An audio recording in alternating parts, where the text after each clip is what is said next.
Here we are. We're going to take a look at the two positions that were addressed in the previous video. And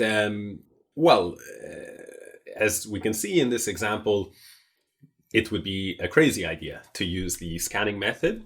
But luckily, we can focus on checks, captures, and threats. So the move g4 is obviously our opponent's threat here. This knight is being hit. But before we decide if we have to address that, let's take a look at our most direct moves. So what checks do we have in this position that makes sense? The move knight takes f6. So we should add that to our list of candidates. In this case, after knight takes f6, queen takes f6, I think we've helped him to develop his queen. And it's in a really aggressive post. And also now if he moves his bishop, he can castle queenside. So overall, this just does not seem to be such a good idea.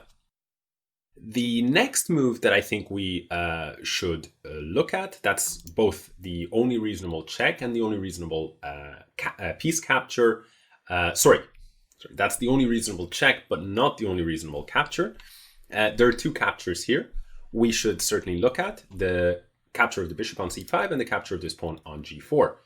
Bishop takes c5 turns out to be quite interesting because now if he captures this knight, after queen takes f3, notice again, before we respond to his threat in this position, we can actually see, can we play more actively? And we again could see, does this check work in this situation? We decide it's not.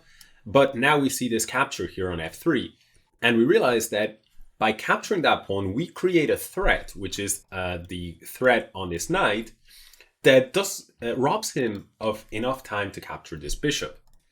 And you might say, well, okay, that may be so, but if he first captures this knight, and then after this capture, he can now capture our bishop on c5, and he's up a piece. But the point is, this sequence leaves us with a bunch of pressure here on f7, so queen takes f7 would just be checkmate. So we can see there that this idea of playing bishop takes c5 might be really interesting in connection with the powerful idea of again playing actively here, queen takes f3, looking at those checks and captures first.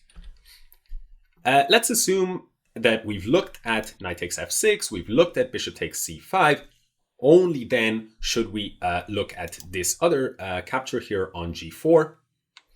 And again, depending on what black does, we should look at what we're going to do against knight takes g4, what we're going to do against bishop takes g4, and so on. Only if none of those moves work would we then look towards moving our knight. So again, when it comes to moving the knight, we can go to either d2, to h4, or to h2. And again, we can employ different methods to figure out which of those moves might be best. By the way, you might be saying, well, certainly I'm going to immediately rule out the move knight h4, since after knight takes d5, if we capture back with the bishop, he's going to take this knight.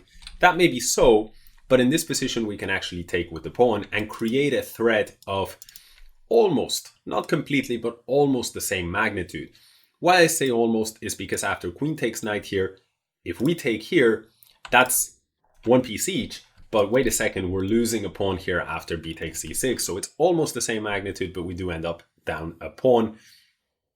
So it's actually not quite as good. On the other hand, once again, let's look at checks, captures, and threats.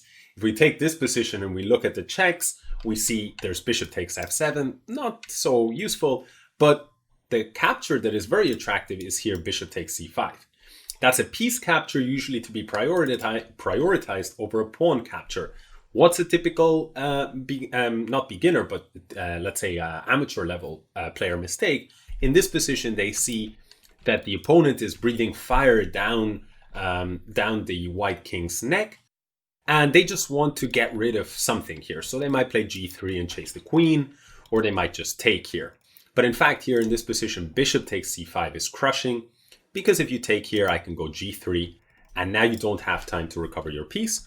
While if, on the other hand, you take here, you've got this horrible, horrible pawn structure, which more than makes up for white's pawn deficit. So that's hopefully been an interesting analysis. I'd be very curious if you guys have had similar ideas about this position when you guys were examining it.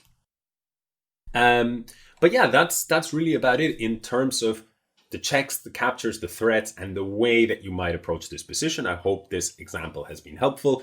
And to end this video, we'll show the second simpler example. So let's go to it now.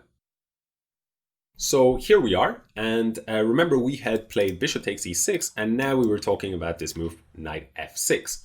So again, let's take a look at the checks, the captures, and the threats. Very common mistake here that I would see is that white says, wait a second, this queen is attacked, I can take, and if I take it after king takes queen, the king can no longer castle, and I've got a great position. And that's how many beginner level players will approach the position. But if we look at checks, this is both a check and a capture, certainly should be considered, but are we ruling out another check? In this case, it turns out that this check here on f7 is possible. At first sight, looks like you're losing a piece, but the point is if king takes, you now play queen takes d8, and that's a bishop for a queen. That's a good deal any day of the week, and black can resign. This example is very simple, but I put it there because I wanted to sort of show one important advantage of looking at the most forcing lines before looking at the slower moves.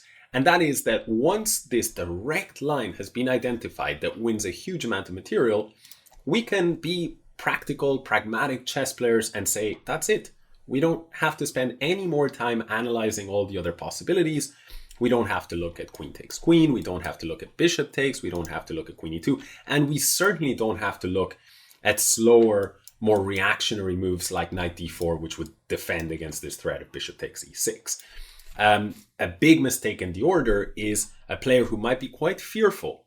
There are players who are, depending on their psychology, some are overly aggressive and others are overly fearful. Some players who are overly fearful, they might be so fine, they might tune in so much to the threat of the opponent that they'll miss their own threats. And instead, I'll find that here they play the move, not king e2, but here they play the move queen e2, just defending the bishop, reacting to the opponent's threat. So hopefully you solved this one and you took a good crack at the previous position. Once again, I hope you're enjoying this series and I hope you're enjoying following along. And if you do, then as always, likes, subscriptions, everything, it all helps us. So please drop a like or drop a comment. And as for me, I've been Alex Astane. I hope you enjoyed this video and hope you're enjoying the series so far.